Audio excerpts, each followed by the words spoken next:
Ah, le paracétamol. C'est un nom qu'on connaît tous, n'est-ce pas?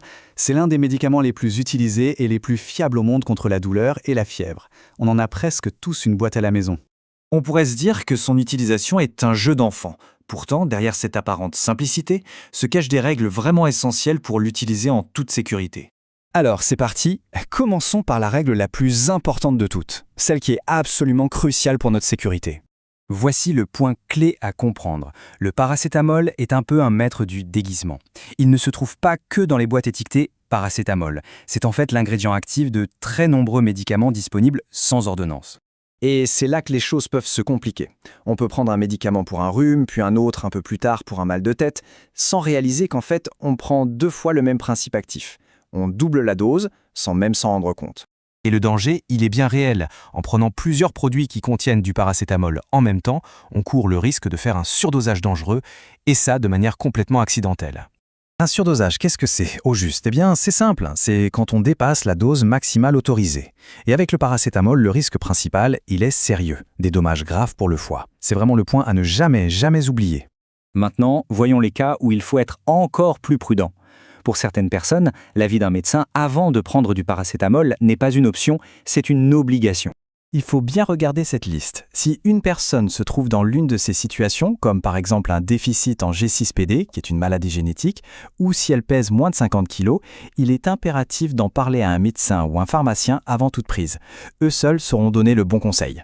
Et attention, voici un paradoxe assez étonnant. Prendre du paracétamol tous les jours pour soulager des maux de tête peut à la longue finir par les entretenir, voire les aggraver. C'est un véritable cercle vicieux qui nécessite un avis médical pour en sortir. Bon alors, concrètement, comment on fait pour bien doser? C'est la clé pour une utilisation sans risque. Et attention, les règles ne sont pas du tout les mêmes pour les adultes et pour les enfants. Pour les adultes de plus de 50 kg, la règle est facile à retenir, c'est en 3 points. 1.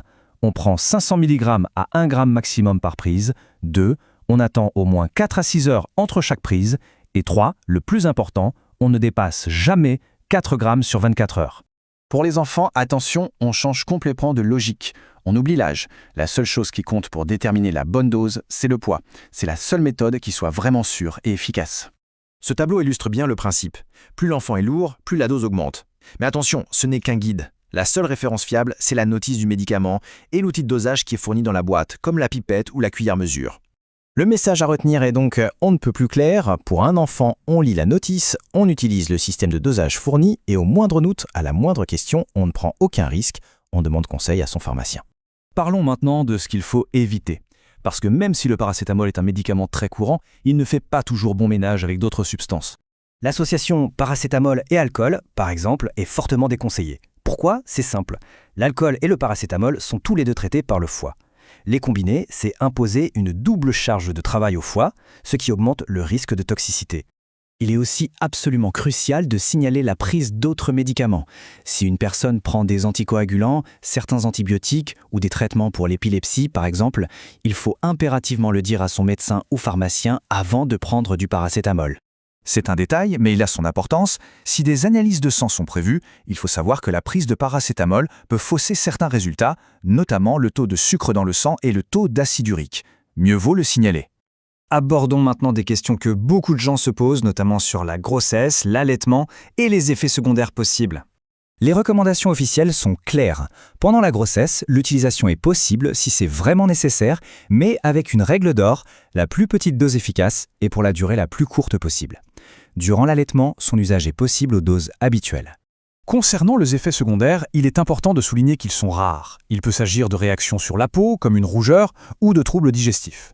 Bien entendu, toute réaction anormale doit mener à l'arrêt du traitement et à une consultation médicale. Pour résumer, si on devait retenir 3 règles d'or, ce serait celle-ci. Premièrement, on se méfie du paracétamol caché dans d'autres médicaments. Deuxièmement, on respecte toujours la dose maximale par jour. Et troisièmement, pour les enfants, on se fie uniquement au poids. Voilà la question finale. Car au fond, bien s'informer, c'est la clé pour utiliser ce médicament du quotidien en toute sécurité. Et la réponse, elle est simple. Il suffit juste de prendre le temps de lire la notice.